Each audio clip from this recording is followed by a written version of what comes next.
ನಾವು ನೆಕ್ಸ್ಟ್ ಅದೇ ಥರ ಈಸ್. ಈಗ ಆ್ಯಮ್, ಫಸ್ಟ್ ಆ್ಯಮ್ ನಾಟ್ ನೋಡಿದ್ವಿ. I am, I am not. You are not. ಅದೇ ಥರ he is not. Okay, so ಈಗ ಅದನ್ನು ನಾಟ್ ಹಾಕಿ ಹೇಳಿದ್ರೆ ಅವನು ಒಬ್ಬ ವಿದ್ಯಾರ್ಥಿ ಅಲ್ಲ. He is not a student. ಹಾಂ, ಅವನು ಓದ್ತಾ ಇಲ್ಲ. ಎ ಇದ್ದಲ್ಲಿ ಮಾತ್ರ ಹೇಳಬೇಕು. ಓಕೆ, ಹಾಂ. ಹಿ ಈಸ್ ನಾಟ್ ಸ್ಟಡಿಂಗ್. ಅವನು ಓದ್ತಾ ಇಲ್ಲ. ಹಿ ಈಸ್ ನಾಟ್ ಸ್ಟಡಿಂಗ್. ಅವನು ಖುಷಿಯಾಗಿಲ್ಲ.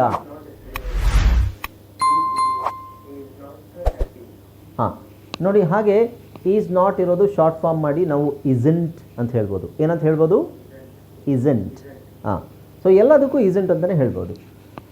ಅವನು ಖುಷಿಯಾಗಿಲ್ಲ. ಹಿ ಇಸೆಂಟ್ ಹ್ಯಾಪಿ. ಹೇಳಿ. ಹಾಂ, ಅವಳು ಒಬ್ಬ ವಿದ್ಯಾರ್ಥಿನಿ ಅಲ್ಲ. ನಾನು ಕನ್ನಡದಲ್ಲಿ ಹೇಳಿದ್ದೀನಿ ಅದಾದ ನಂತರ. ಅವಳು ಒಬ್ಬ ವಿದ್ಯಾರ್ಥಿನಿ ಅಲ್ಲ.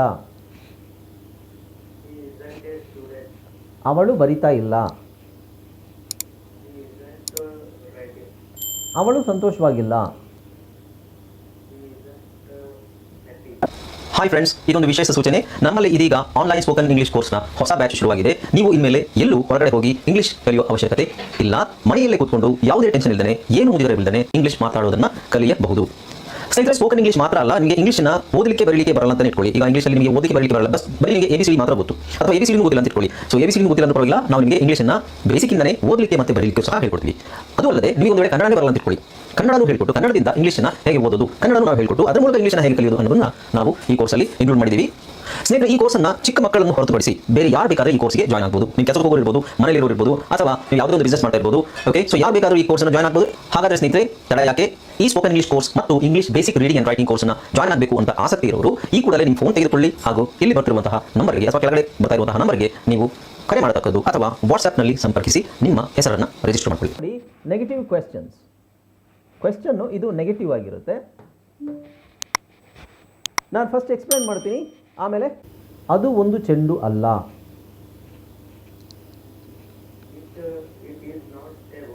ಇದು ಒಂದು ನಾಯಿ ಅಲ್ಲ. ಅದು ಒಂದು ಬೆಕ್ಕು ಅಲ್ಲ.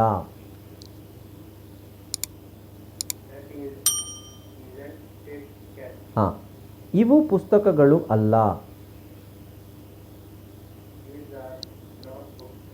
ಅವು ಪೆನ್ಸಿಲ್ಗಳು ಅಲ್ಲ. ದೋಸ್ ಆರೆಂಟ್ ಪೆನ್ಸಿಲ್. ಓಕೆ, ಇದೆಲ್ಲ ಬಾಯ್ಪಾಠ ಆಗಬೇಕು. ಇದೆಲ್ಲ ಬಾಯ್ಪಾಠ ಮಾಡಿದ್ರೆ ಮಾತ್ರ ನಿಮಗೆ ಸ್ಪೀಕಿಂಗ್ ಈಸಿ ಆಗ್ತಾ ಹೋಗುತ್ತೆ. Okay, right. Next was. Okay, so was ಎಲ್ಲೂ ಯೂಸ್ ಮಾಡ್ತೀವಿ. ಸೊ ಫಸ್ಟ್ ಯಾವ್ದು ನೋಡಿದ್ವಿ? ಆ್ಯಮ್, ಆರ್, ಆಮೇಲೆ ಈಸ್. Am, are, is. ಈ ಮೂರೇ ಪದ ನೀವು ಎಷ್ಟು ಸೆಂಟೆನ್ಸ್ ಮಾಡೋದು ಗೊತ್ತಾ? ನೆಕ್ಸ್ಟ್ ಬರೋದು ನಮಗೆ ವಾಸ್ ಅಂದರೆ ಏನು? ನಾನೊಬ್ಬ ಟೀಚರ್ ಆಗಿದ್ದೆ. I was a teacher. Okay, ಹಾಂ, ಹಿಂದೆ ಭೂತಕಾಲ ಆಗೋಗಿರೋದು. ಹಾಂ, ನಾನು ಆಗಿದ್ದೆ, ಬಟ್ ಈಗ ಟೀಚರ್ ಅಲ್ಲ, ಈಗ ನಾನು ಬೇರೇನೋ ಮಾಡ್ಕೊಂಡಿದ್ದೀನಿ. ಓಕೆ, ನಾನು ಪಾಠ ಮಾಡ್ತಾ ಇದ್ದೆ. I was teaching. ನಾನು ಖುಷಿಯಾಗಿದ್ದೆ.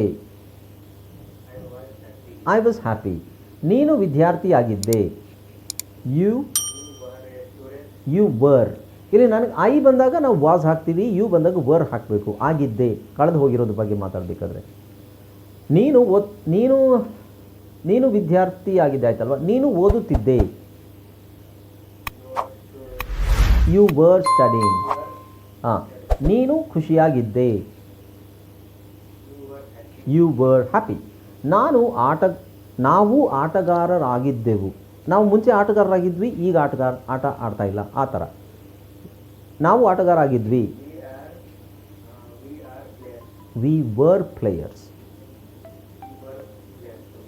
Okay, alright.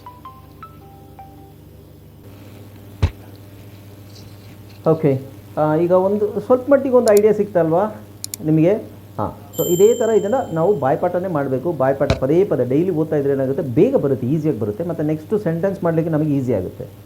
ಓಕೆ, ಇದರಲ್ಲಿ ಹಿಂದೆ ಉಳ್ಕೋಬಾರ್ದು. ಇದನ್ನೇ ನಾವು 1 ವಾರ 2 ವಾರ ಮಾಡ್ತಾ ಕೂತ್ಕೊಂಡ್ರೆ ಕೆಲಸಗಳು ಆಗೋದಿಲ್ಲ.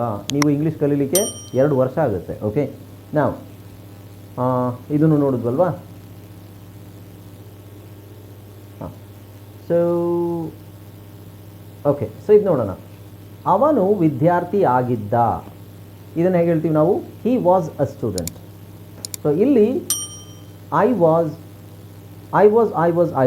You were, we were, they were. ಇಲ್ಲಿ ಹಿ ವಾಸ್, ಅವನು ವಿದ್ಯಾರ್ಥಿಯಾಗಿದ್ದ. ಏನು ಹೇಳ್ತೀವಿ ಇಂಗ್ಲೀಷಲ್ಲಿ? ಹಿ ವಾಸ್ ಎ ಸ್ಟೂಡೆಂಟ್, ಅವನು ಓದ್ತಾ ಇದ್ದ. ಹಿ ವಾಸ್ ಸ್ಟಡಿಂಗ್ ಅಲ್ಲ, ಹಿ ವಾಸ್ ಸ್ಟಡಿಂಗ್. ಓಕೆ, ಅವನು ಖುಷಿಯಾಗಿದ್ದ. ಹಿ ವಾಸ್ ಹ್ಯಾಪಿ, ಅವಳು ವಿದ್ಯಾರ್ಥಿಯಾಗಿದ್ದಳು. ಶಿ ವಾಸ್ ಎ ಸ್ಟೂಡೆಂಟ್, ಅವಳು ಬರೆಯುತ್ತಾ ಇದ್ದಳು. ಶಿ ವಾಸ್ ರೈಟಿಂಗ್, ಅವಳು ಖುಷಿಯಾಗಿದ್ಲು. ಶಿ ವಾಸ್ ಹ್ಯಾಪಿ, ಅದು ಒಂದು ಚೆಂಡು ಆಗಿತ್ತು. ಇಟ್ ವಾಸ್ ಎ ಬಾಲ್, ಇದು ಆ ನಾಯಿ ಆಗಿತ್ತು. ಹಾಂ, this was the dog. The ಅಂದರೆ ಆ ನಾಯಿ, ನಾವು ಸ್ಪೆಸಿಫಿಕ್ ಆಗಿ ಹೇಳ್ತಾ ಇರೋದು. ಅದು ಒಂದು ಬೆಕ್ಕು ಆಗಿತ್ತು. That was a cat. ಇವು ಆ ಪುಸ್ತಕಗಳು ಆಗಿದ್ದವು.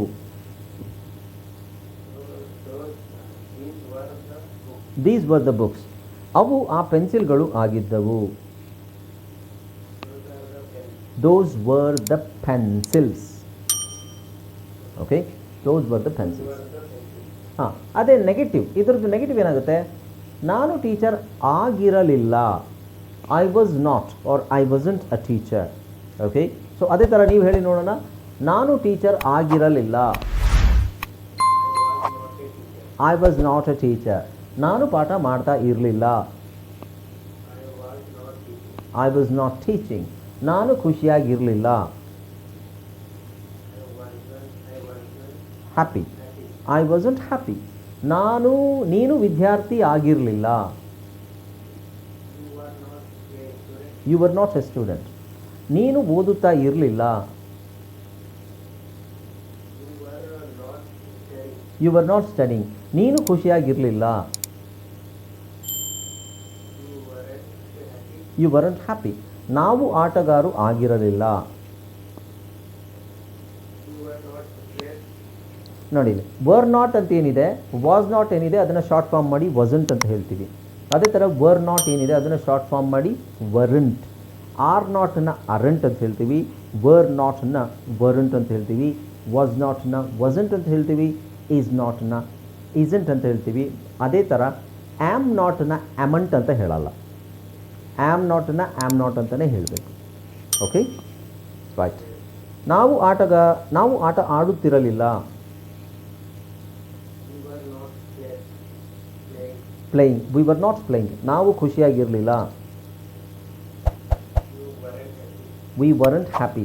ಅವರು ಮಕ್ಕಳಾಗಿರಲಿಲ್ಲ. They were not children. ಅವರು ಆಟ ಆಡ್ತಾ ಇರಲಿಲ್ಲ. They weren't playing. ಓಕೆ, ಹಾಂ.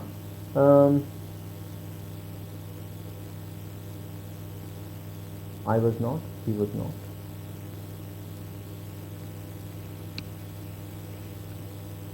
ಓಕೆ, ಈಗ ನೋಡಿ, ಇದು ಫುಲ್ ಚಾರ್ಟ್ ಇದೆ ನಿಮಗೆ. ಸಬ್ಜೆಕ್ಟ್ ಯಾವುದು? I, you, we, they, he, she, it, this, that, these, those ಎಲ್ಲ ಒಂದು ಚಾರ್ಟ್ ಇದೆ. ಇದನ್ನು ಡೈಲಿ ನೋಡಿಕೊಂಡು ಡೈಲಿ ಸುಮ್ಮನೆ ಜಸ್ಟ್ ಪ್ರಾಕ್ಟೀಸ್ ಮಾಡಿದ್ರೆ ಈಸಿಯಾಗಿ ಬರುತ್ತೆ. ಈಗ ಟು ಬಿ ವರ್ಬ್ಸ್ ಅಂತ ಹೇಳ್ತೀವಿ. ಇದಕ್ಕೆ ನಾವು ಬಿ ವರ್ಬ್ಸ್. ಬಿ ವರ್ಬ್ಸ್ ಅಂದ್ರೇನು? Am, was, are, were. ಯಾವ್ಯಾವುದಕ್ಕೆ? ಐಗೆ ನಾವು ಆ್ಯಮ್ ಮತ್ತು ವಾಸ್ ಹಾಕ್ತೀವಿ. ಹಾಂ, ಯುಗೆ ಏನು ಹಾಕ್ತೀವಿ? R, var. ಏನದ್ರ ಅರ್ಥ? ಐ ಆ್ಯಮ್ ಅಂದರೆ ನಾನು ಇದ್ದೀನಿ. ಐ ವಾಸ್ ಅಂದರೆ ನಾನು ಇದ್ದೆ. ಯು ಆರ್ ಅಂದರೆ ನೀನು ಇದೀಯಾ, ಯು ವರ್ ಅಂದರೆ ನೀನು ಇದ್ದೆ, ವಿ ಆರ್ ಅಂದರೆ ನಾವು ಇದ್ದೀವಿ, ವಿ ವರ್ ಅಂದರೆ ನಾವು ಇದ್ವಿ, ದೇ ಆರ್ ಅಂದರೆ ಅವರು ಇದ್ದಾರೆ, ದೇ ವರ್ ಅಂದರೆ ಅವರು ಇದ್ದರು. ಓಕೆ, ಹಿ ಈಸ್ ಅಂದರೆ ಅವನು ಇದ್ದಾನೆ, ಹಿ ವಾಸ್ ಅಂದರೆ ಅವನು ಇದ್ದ,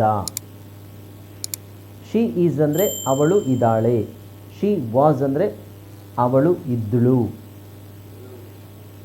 ಹಾಂ, ಇಟ್ ಈಸ್ ಅಂದರೆ ಅದು ಇದೆ, ಇಟ್ ವಾಸ್ ಅಂದರೆ ಅದು ಇತ್ತು.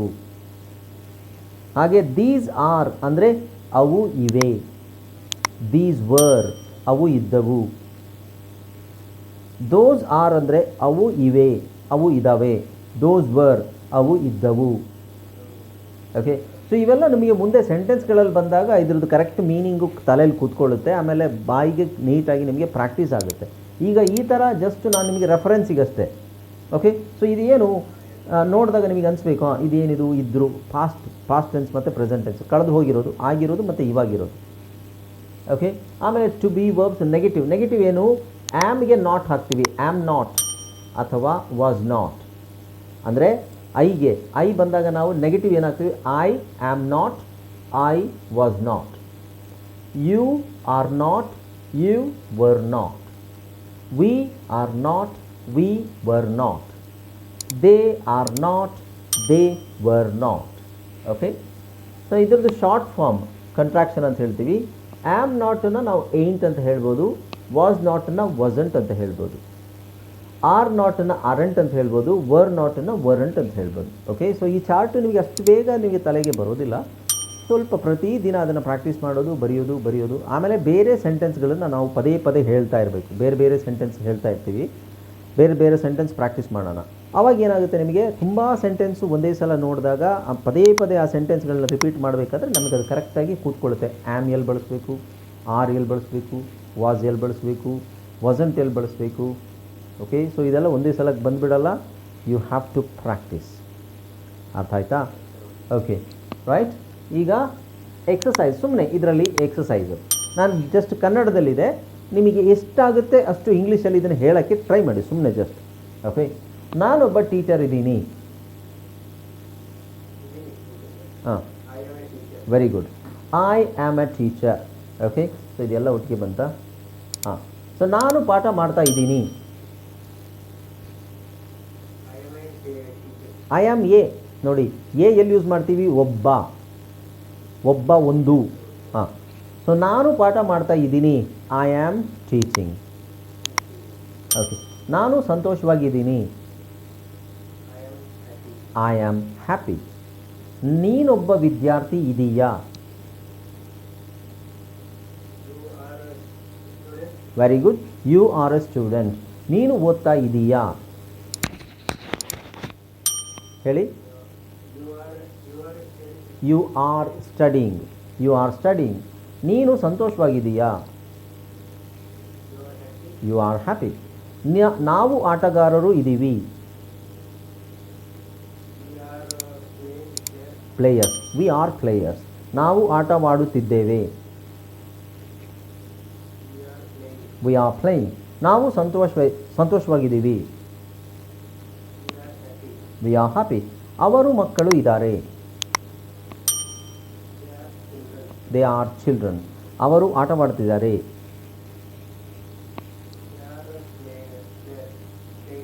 They are playing. ಅವರು ಸಂತೋಷವಾಗಿದ್ದಾರೆ. They are happy. Very good. Okay, ಹಾಂ.